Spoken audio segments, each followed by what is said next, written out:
उसको हम रिजेक्ट करते हैं। और दूसरा उम्मीद पोर्टल का जो डिजिटलाइजेशन का जो मामला रजिस्ट्रेशन, उसको हम लोग ये डिमांड करते हैं कि उसको सिंप्लीफाइड किया जाए उसको, और उसमें से वो कॉलम वक्फ बाय यूजर वाला हटा दिया जाए। ये दो मांग है हमारा। नहीं, सेटिस्फाइड नहीं है, तभी तो हमारा ये डिमांड है कि इसको बढ़ाया जाए। भैया आज 14 साल तकरीबन हो चुका है, इस 14 साल के बीच में मजीद सिर्फ 500 का जो है बढ़ोतरी हुआ है। तो अब हमारा जो डिमांड है कम से कम उसको 5000 किया जाए।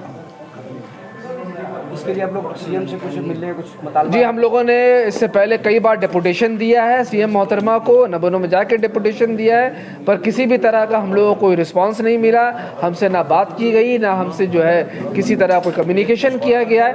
और हम लोगों ने ये कहा था कि अगर कोई कम्युनिकेशन नहीं होगा, कोई रिस्पॉन्स नहीं मिलेगा, तो हम लोग जो है इसको, इस डिमांड को लेकर आंदोलन करेंगे, सड़क पे उतरेंगे। 5000 का अगर आपको नहीं मिला, डिमांड अगर किया आपने, 5000 नहीं मिला, हाँ, तो फिर क्या करेंगे आप?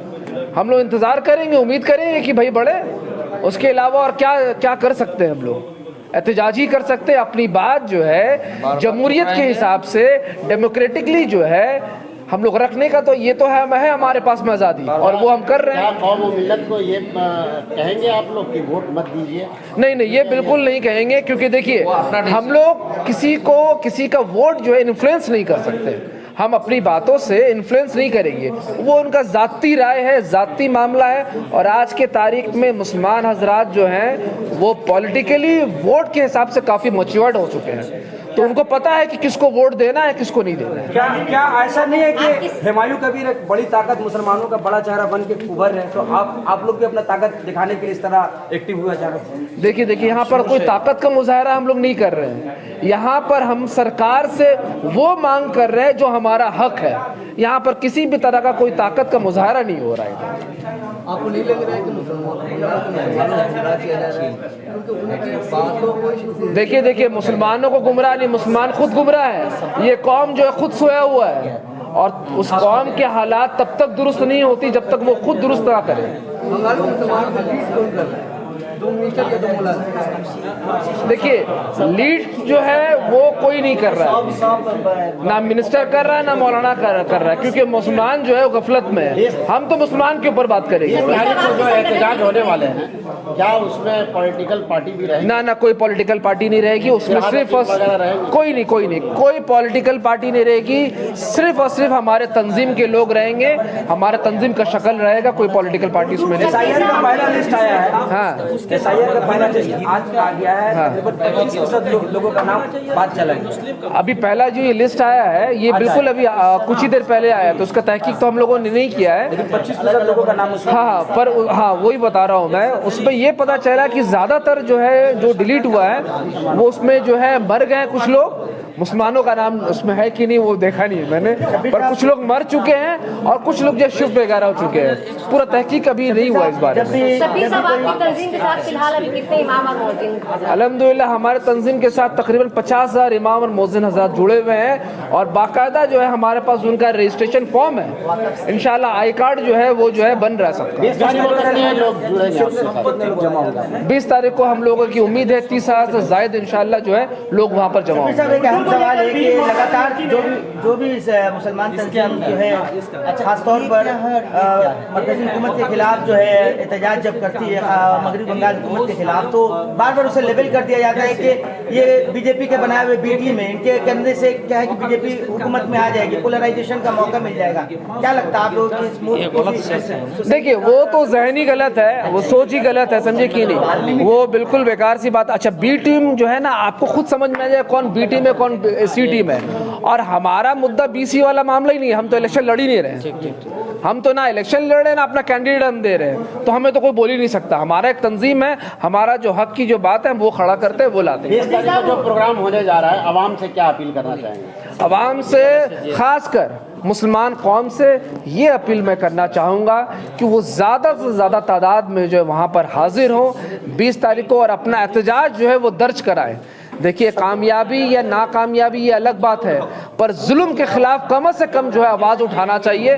मैं तमाम मुसलमान हजरात को यही अपील करूँगा कि आप लोग वहाँ पर आएँ, और ये वक्फ वाला मामला जो है ये बड़ा सेंसिटिव है, इसके लिए इसके खिलाफ जो आवाज़ उठाएं।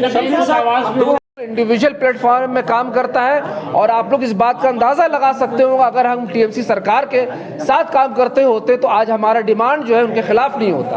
आज ये भाता जो है उनके खिलाफ है ये चीज़। 20 तारीख को जो रैली हो रही है यानी दो डिमांड है, एक सेंट्रल से है और एक स्टेट से है। हाँ, सेंट्रल से आपका जो है वक्फ बोर्ड का है वो भी स्टेट से होगा और दूसरा जो है इमाम का जो है वो स्टेट से मैं एक जोड़ रहा हूँ। हाँ, बिल्कुल बिल्कुल सही कहा आपने।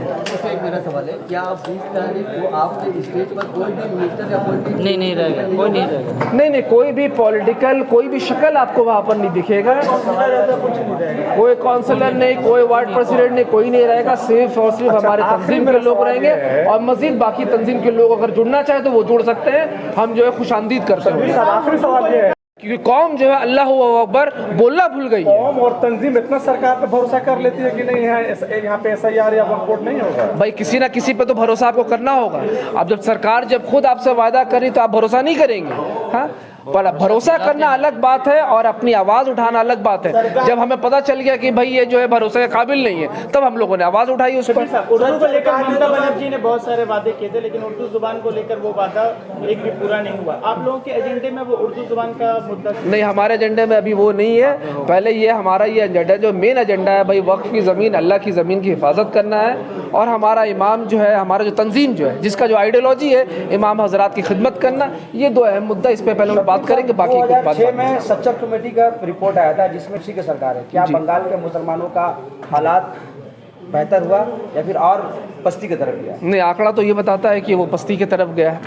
आंकड़ा तो यही बताता है कि मुसलमान जो नौजवान जो पीढ़ी है मुसलमानों का विकास नहीं हुआ, बिल्कुल नहीं हुआ है। देखिए, इस पे आप सिर्फ सरकार को कैसे आप दोष दे सकते हैं? अरे मुसलमान क्या सोया हुआ है? खुद पढ़ने लिखने में किसी ने पाबंदी लगाई है उसके ऊपर में? हाँ, ये सब तो कोई पाबंदी नहीं है, कोई कदगन नहीं है। भाई मैंने क्या कहा, कौम के हालात तभी सुधरेगी जब कौम खुद चाहेगा। यहाँ पर नौजवान खुद इल्लीगल काम में मुब्तला है तो उसमें सरकार क्या करे? আমাদের মহা মিছিল এবং মুখ্যমন্ত্রীর কাছে ডেপুটেশন। মিছিল স্টার্ট হবে বেলা 12টাতে এবং সময় জমায়েত হবে রামলীলা মৌলালী ক্রসিংয়ের কাছে শিয়ালদা। আর মিছিল এসএন ব্যানার্জি রোড হয়ে শেষ হবে ধর্মতলা রানী রাসমণি রোডে। সেখানে আমাদের বক্তব্য শেষে আমাদের মুখ্যমন্ত্রীর কাছে ডেপুটেশন। আমাদের এইটা হচ্ছে মূল কর্মসূচি। এজেন্ডা হচ্ছে আমাদের 1 নম্বর ওয়াকাফ সুরক্ষা। ওয়াকাফের দুটো পার্ট বলেছি, যে সেন্ট্রাল গভর্নমেন্ট যে ওয়াকাফ অ্যাক্টে ওয়াকাফ বা ইউজার নিয়ে নীরব আছে, এটা আমাদের আবেদন যে এইটাতে হাত দেওয়া যাবে না, দিলে আমরা বৃহত্তর গণতান্ত্রিক আন্দোলন করব। 2 হচ্ছে উম্মিদ পোর্টাল এত শক্ত এত সমস্যাগ্রস্ত করেছে, এটাকে আরও সহজ করা দরকার। আর না হলে নর্মাল রেজিস্ট্রেশন করতে হবে, নাহলে শুধু রেজিস্ট্রেশনটাকে এত শক্ত করে দিয়ে সমস্যা তৈরি করছে। আর স্টেট গভর্নমেন্টের কাছে বলা যে ওরা কথা যা বলেছিল তা কাজ করেনি। ওরা বলেছিল যে আমাদের এখানে ওয়াকাফ একটা লাগু হবে না, হয়েছে। আর বলেছিল যে এটা রক্ষা আমরা দায়িত্ব নিচ্ছি, কিন্তু সেটা ওরা পালন করেনি। এমন একটা অবস্থা, লেজে গবরে অবস্থা, লাস্টে ট্রাইব্যুনালে যেতে হয়েছে। এখন দেখার আমাদের যে আমরা চাপ দিচ্ছি, প্রেশার দিচ্ছি, ঠিক করার দায়িত্ব ওদের। যদি না করে তখন আমরা দেখবো।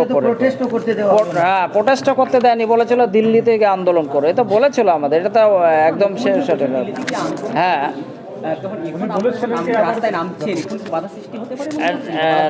সুন্নি ওয়াকফ বোর্ড এই মামলায় পদক্ষেপ করেছে। উনি ট্রাইব্যুনাল থেকে একটা রায় বের করেছে 6 মাসের এক্সটেনশন পেয়েছে পশ্চিমবঙ্গের।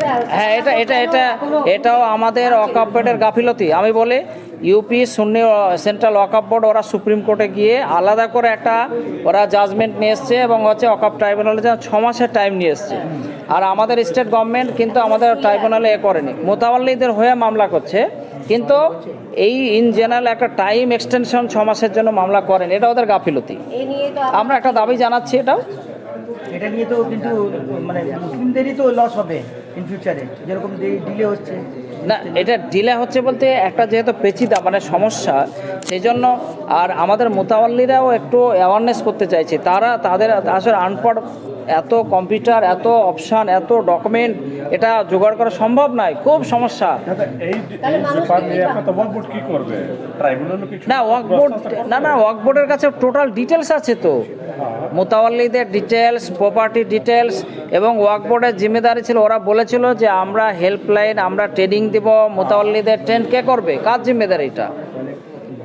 এটা ওয়াকফ বোর্ড বলেছে, তো তারা করছে এটা। আপনাদের অ্যাসোসিয়েশনের পক্ষ থেকে কিছু আমরা অ্যাসোসিয়েশন অবশ্যই সাপোর্ট করছি। আমাদের এই ডিপার্টমেন্টে পিবি সেলিম সাহেবের সাথে আমাদের কথা হয়, আমরা প্রত্যেকটা বিডিও অফিসে বিএলএফ থেকে আমরা হেল্প করেছি। আমাদের সংগঠন মোতাওয়াল্লিদের কাছে নিয়ে গেছে, খুঁজে খুঁজে ওরা state level, district level, block level একটা লিস্ট বের করেছে, লিস্ট যাদের আছে সেই লিস্টে আমরা মোতাওয়াল্লিদের খুঁজে খুঁজে দিতে আমরা হেল্প করেছি আমরা।